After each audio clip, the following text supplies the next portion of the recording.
Cynt y jam I chi wneud ydy meddwl am dair brawddeg yn cynnwys un brawddeg yn defnyddio mai, un yn defnyddio ydy ac un yn defnyddio oes. Dim ond I weld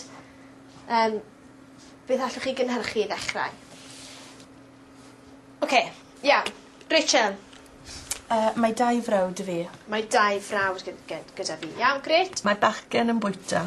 Mae bachgen yn bwyta. Mae bus Merian wedi brifo. O, gwych hyfryd. Mae bus Merian. Reit, Linda? Ydy bachgen yn bwyta. Ydy? Bachgen yn bwyta. Oce, gai nodi hwnna, iawn. Gai nôl at hwnna yn y funud, Dau? Ydy'r ficar yn yr eglwys. Reit, oce. Si'n allan ni'n cofio. Ydy'r ficar yn yr eglwys. Ac yna, oes? Oes ficar yn yr eglwys. Reit, oce.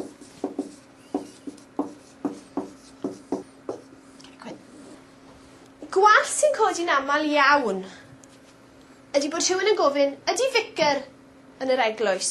Ydy ficar yn yr eglwys? Nawr ten, dyn ni'n defnyddio ydy pan dyn ni'n cyfeirio at rhywbeth penodol. Iawn, pendant. Felly, dyn ni eisiau gwybod, is the vicar in the church?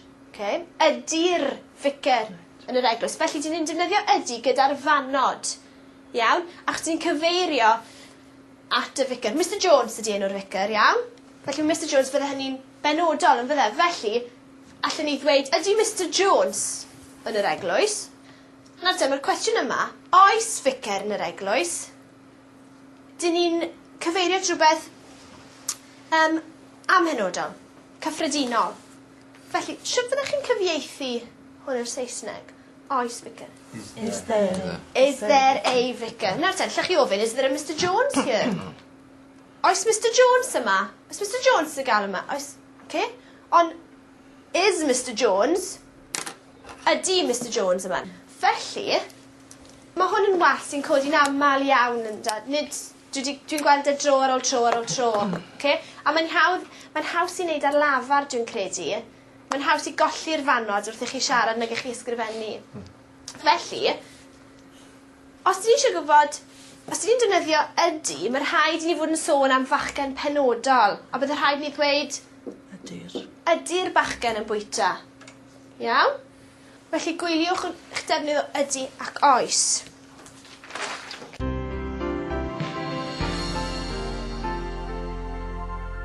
Oce, nawr dyn ni am ychwanegu un elfen. Dyn ni am ychwanegu os. Iawn? Nawn ni ddefnyddio brawddeg 2. Nawn ni addasu chydig ar brawddeg 2 fan hyn.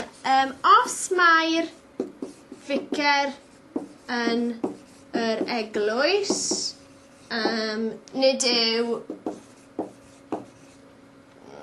gartre.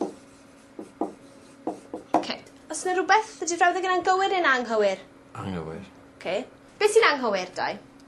Yw, os yw'r vicar yn yr eglwys. Os yw, felly mae'n mai yma'n anghywir. Oce, iawn, gret. Felly, dyn ni wedi adnabod y gwall.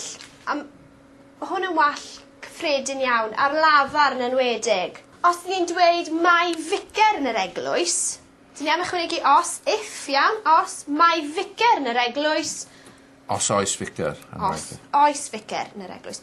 Mae disgyblion yn yr ysgol. Oes, os oes. Os oes disgyblion. If there are pupils in school. Okay? Os oes. Amhenodol. Dyw e ddim, mae'n amhendant, iawn. Mae'n gyffredinol. Ond, os ydyn ni'n cyfeirio at rhywun penodol, ni'n cyfeirio yn gynnar at Rachel. Iawn? Mae Rachel, reit. Mae Rachel yn yr ysgol. Ydy hwnna frawddeg gyffredinol neu dwi'n benodol? Bendant. Mae'n bendant, benodol yn dweud Rachel. Dwi'n siarad am Rachel. Fan hyn. Felly, if Rachel is in school... Os yw. Os yw neu os ydy, ie. Os yw Rachel yn yr ysgol, yna ewch i'w chwilio amdani. Nawr te, dwi'n credu bod y gwall yma yn deillio o'r ffaith bod chi'n gallu rhoi mai ar ôl os, ond nid y mai yma.